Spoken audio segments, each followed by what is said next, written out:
Hi, everybody. DJ Yoakley here with a very special presentation. It is Coach's Corner for East Palestine football, and it's a little bit different now. We're reintroducing Michael Demster to the world, who was signed on here and pending board approval here in the early stages of June. This young man will be part of the East Palestine future.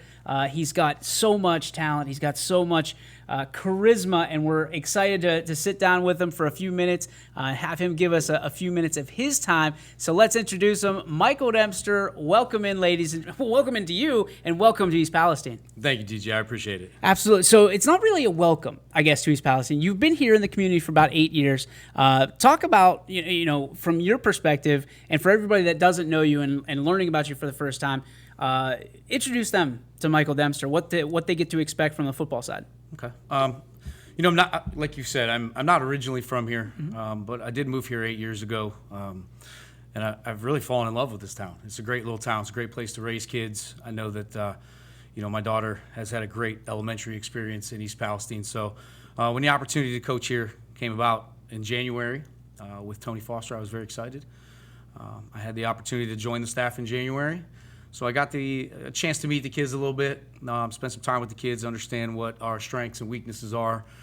And then when Tony resigned, I felt it was the right opportunity for me to go ahead and, at least try my hat as the head coach. I'm very fortunate, very humbled, very honored to have been named the head football coach here at East Palestine. And, we're looking forward to just getting these kids to play with some confidence, to get them to take the field and believe they can win. And I think, that's where we're at right now. It's early, it's May. We got good numbers in the weight room. We got good numbers at our workouts. But more than anything, as a staff, we're just trying to be positive and get these kids to develop some confidence and believe in themselves.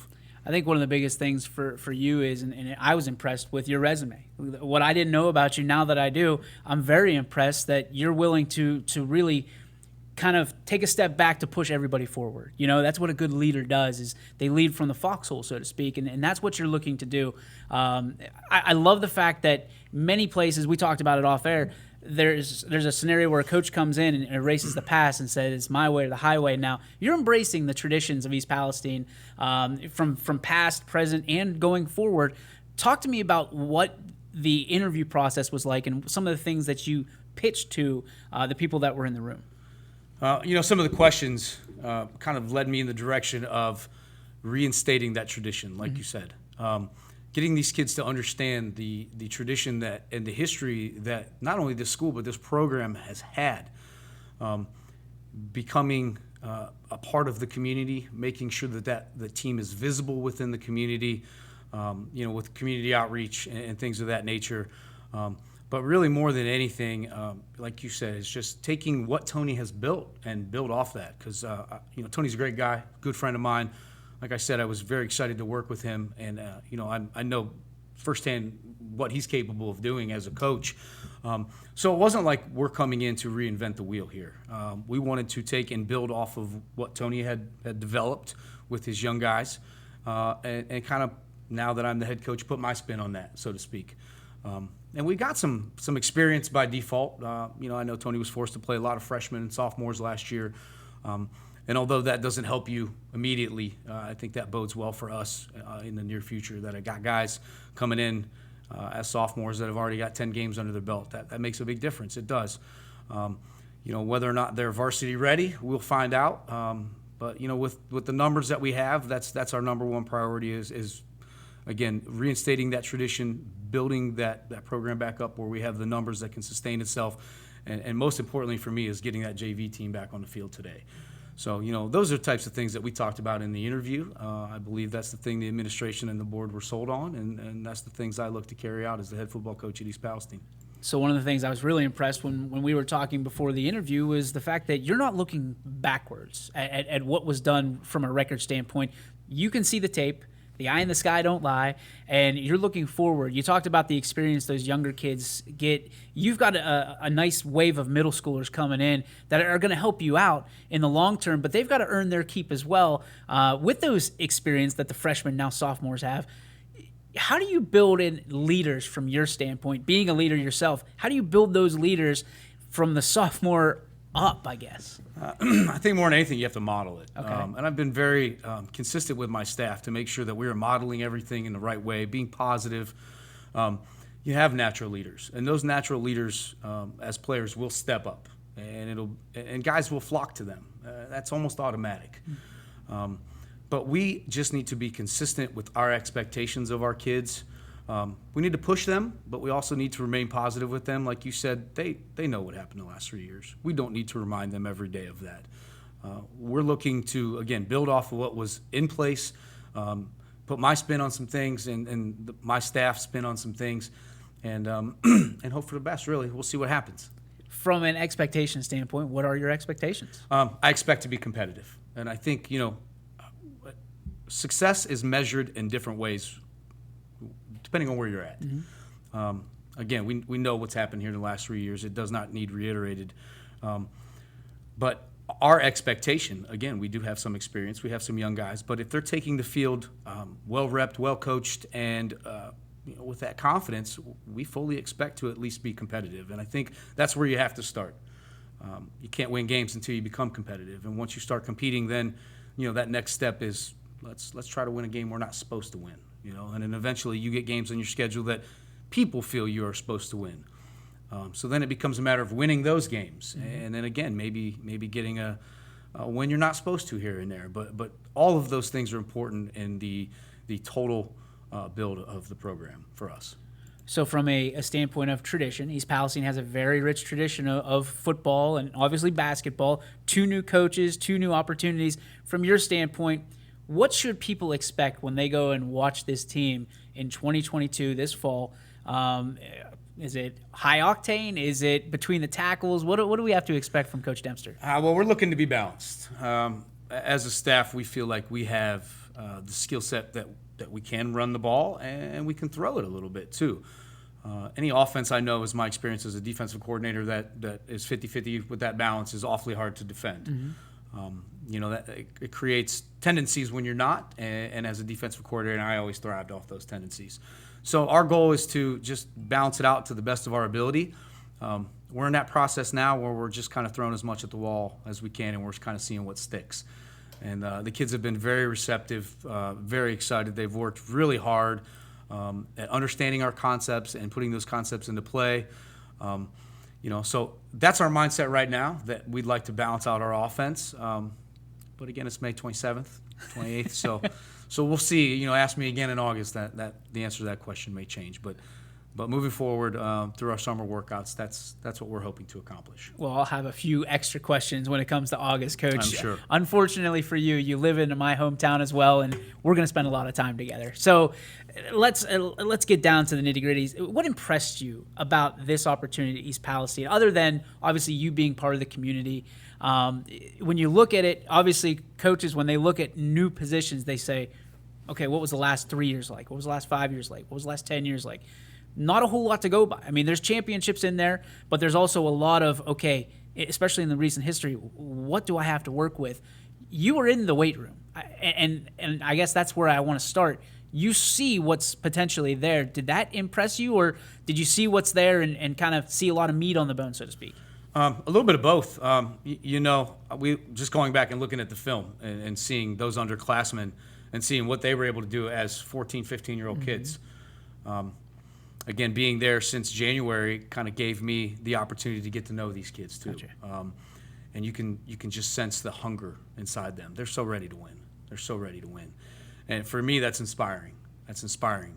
If you have a group of kids who are bought in, who are experienced, no matter what their age is, because the one thing you can't coach is experience. So I think when the job came open, those were the 2 main things that I thought of. Well, we got kids that are really hungry. They want to win. They're working their tails off in the weight room. And they were forced into action. Whether or not they were varsity ready or not was kind of irrelevant because they had to play by default. Mm-hmm. So we had experience and we got hunger. And to me, those are 2 very desirable characteristics that I want in those kids. And knowing what I had already known from my time on staff prior to Tony stepping away, it was more than enough for me to want to take that chance and try to become the head football coach here in town. I think the coolest thing is you've been a part of this for 5 months. You know what I mean? Yes. So you can kind of go right into it. The kids are familiar. They're comfortable with you. It has really made that transition that much easier. Yeah. And it also made, my presentation when I opted to apply for the head coaching job, I had an idea of what I thought we could do, on both sides of the ball, both offensively and defensively. And, I pitched that idea to our administration along with the other things that we discussed earlier. And, they were on board with it too. Knowing also, like you said, what kind of numbers we have coming up in the junior high program. Our goal is just to keep these kids here, make sure they're having fun, make sure that they're making it to the varsity program. More than anything else is one of the most important things we can do right now in our efforts to bring these numbers back up. But, being here before that job came available for a good 4 or 5 months was really beneficial for me. So I'm really interested because when we talk, it's always foundational, and coaches will always talk. Yes, they talk about the 4 years that they get those kids, but you also need to talk about flag football and the 7th and 8th grade, middle school years. Where do you start from a standpoint of, okay, I need to start putting my finger as Michael Demster on this program and have it foundational from the time they throw a football to the time they're running the football for me in high school?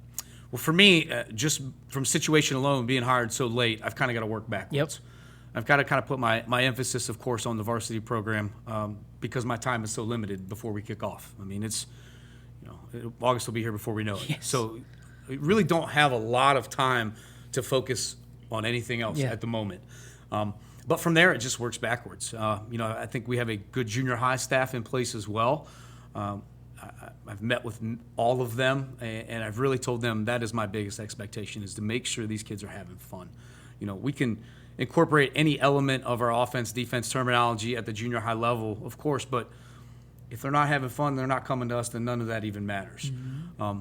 And I think once we get through this season, I will continue to work backwards then into the lower level programs. You absolutely want to have coaches at that lower level who are doing the same thing and making sure those kids are having a quality experience, and to make sure that they're using their platform as a coach for the right reasons. They're instructing things in a safe and practical manner. With flag football, I know that we've developed a pretty big flag football thing here lately, and I'm a huge fan of that, especially with the game. Our game's under attack as is.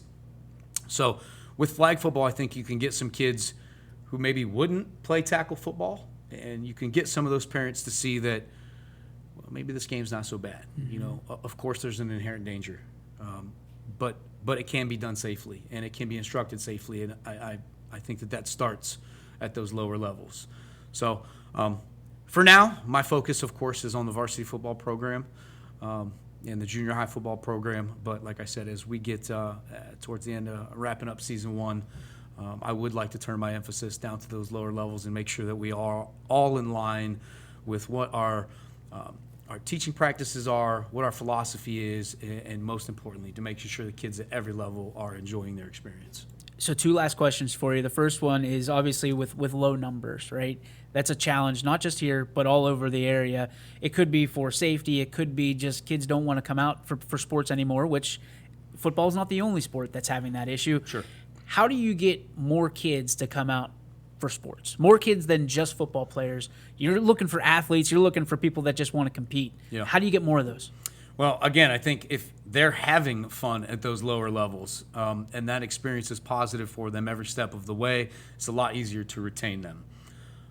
That's our goal, first and foremost. We got guys in the building, both kids and coaches, who are working. I always tell them, just get them here once. If they can get them here once, I think as a staff, we can get them back again because we're going to be positive. We're going to make sure they're having fun. And when you got low numbers, you have to make sure that you're getting plenty of reps and you're creating quality depth as well. So those are all the issues that we're trying to tackle right now that low numbers present. We're hoping that that's a temporary problem, of course. We're already up from where we were last year for where we expected to be. So we're already in the plus column in that regard, and we want to keep that momentum rolling in that direction as we proceed into year one. So here's the fun one for me. What do you want people to know? Future Bulldogs, future parents of Bulldogs, to know about what they're getting in the head coach of their football team, Michael Demster. Well, as I've said, I want parents to understand that they're going to get a positive coaching staff. We are going to do everything in our power to make sure that every kid that we come across is having a positive experience. I have hired a group of guys who use that platform as a football coach for the right reasons. They're good dads, they're good husbands, they're good employees, they're just good human beings. And I think it starts there. But more than anything, that's what I want parents to know as a parent myself, that we always have their child's best interest at heart. Everything's done with safety in mind, with that platform in mind to make them, to grow up to be good husbands, good fathers, good citizens, whatever the case may be. But I think as they come through our program and they leave our program, more than wins and losses, I want those kids to look back and say, we had a great experience. These were great role models for us. And that they carry some of those values and those lessons that we've taught them into their everyday life. I lied. One more question for you. No problem. Obviously, Board of Education pending. Do you have a staff? Like, do you have the people of your staff, and who are they, and why are they on the team? Yes, we do have staff. Again, being on staff since January has helped because I've gotten very familiar with the guys that were on the existing staff, and I have brought back both John and Brock Uriauchi, guys that I've known anyway, and great guys, great coaches. Again, just great guys, great human beings that I want to be around kids. Jim Young has joined our staff again, longtime Bulldog coach. He's been the head coach there, defensive coordinator for a long time, got a lot of knowledge. So he'll be joining our staff as well. And then we've got some young guys too that we're excited to have with a lot of passion. Former Bulldog player J.D. McBride has joined our staff. We also have Mike Lloyd as a returner, and Jim Hall will all be part of our staff this year. So I'm excited about the guys we brought in. I think they model what we're trying to accomplish, all the things that we just mentioned about easing parents' minds and knowing that they are good guys. They're good coaches that do things for the right reason, and they are good role models. So very excited about having those guys on staff, and very excited about getting into this summer and really diving deep into the football program. Coach, best of luck to you. Thanks for the time today. We're looking forward to Bulldog football all over again here in 2022. Anytime, DJ. I appreciate it. Go Bulldogs.